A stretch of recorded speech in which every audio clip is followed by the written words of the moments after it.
I accept the Nobel Prize for Peace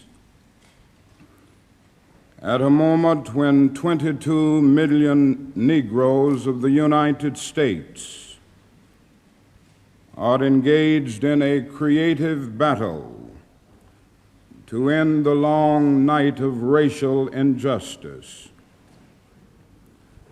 I accept this award on behalf of a civil rights movement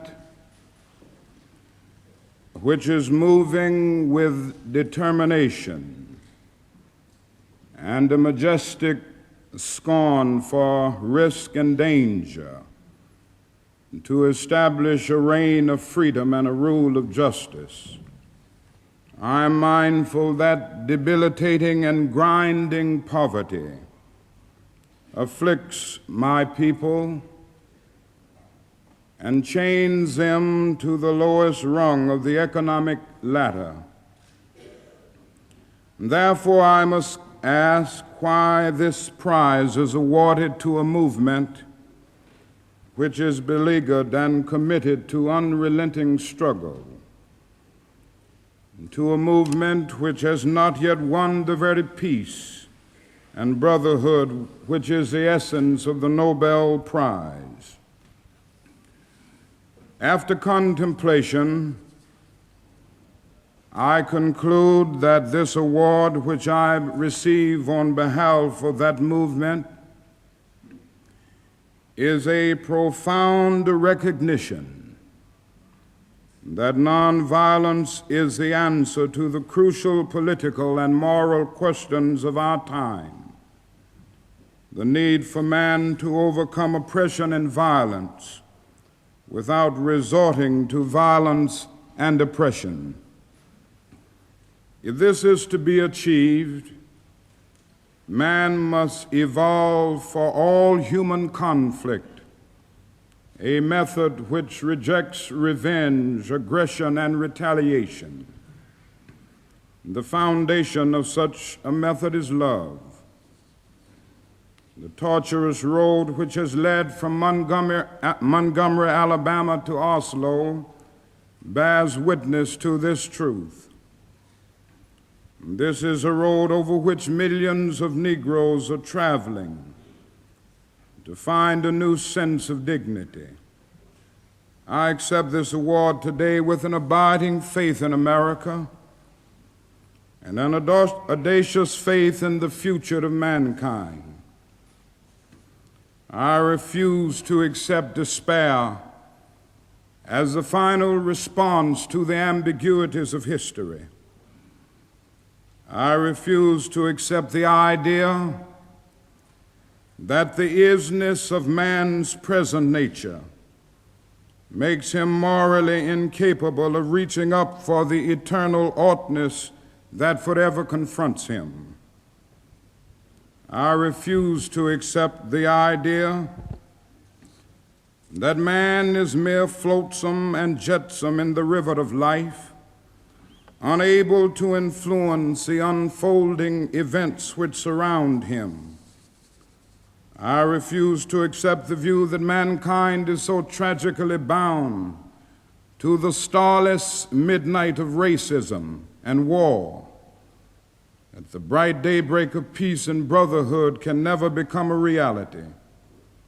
I have the audacity to believe that peoples everywhere can have 3 meals a day for their bodies, education and culture for their minds, and dignity, equality, and freedom for their spirits. I believe that what self-centered men have torn down, men other-centered can build up. I still believe that one day mankind will bow before the altars of God and be crowned triumphant over war and bloodshed and nonviolent redemptive goodwill, proclaim the rule of the land, and the lion and the lamb shall lie down together, and every man shall sit under his own vine and fig tree, and none shall be afraid. I still believe that we shall overcome. Today I come to Oslo as a trustee, inspired and with renewed dedication to humanity. I accept this prize on behalf of all men who love peace and brotherhood. I say I come as a trustee, but in the depths of my heart I am aware that this prize is much more than an honor to me personally. Every time I take a flight, I am always mindful of the many people who make a successful journey possible, the known pilots and the unknown ground crew. You honor the dedicated pilots of our struggle who has sat at the controls as the freedom movement soared into orbit. You honor the ground crew without whose labor and sacrifice the jet flights to freedom could never have left the earth. Most of these people will never make the headlines, and their names will never appear in Who's Who. Yet when years have rolled past, and when the blazing light of truth is focused on this marvelous age in which we live, men and women will know and children will be taught that we have a finer land, a better people, a more noble civilization, because these humble children of God were willing to suffer for righteousness' sake. I think Alfred Nobel would know what I mean when I say I accept this award in the spirit of a curator of some precious heirloom which he holds in trust for its true owners, all those to whom truth is beauty, and beauty truth, and in whose eyes the beauty of genuine brotherhood and peace is more precious than diamonds or silver or gold. Thank you.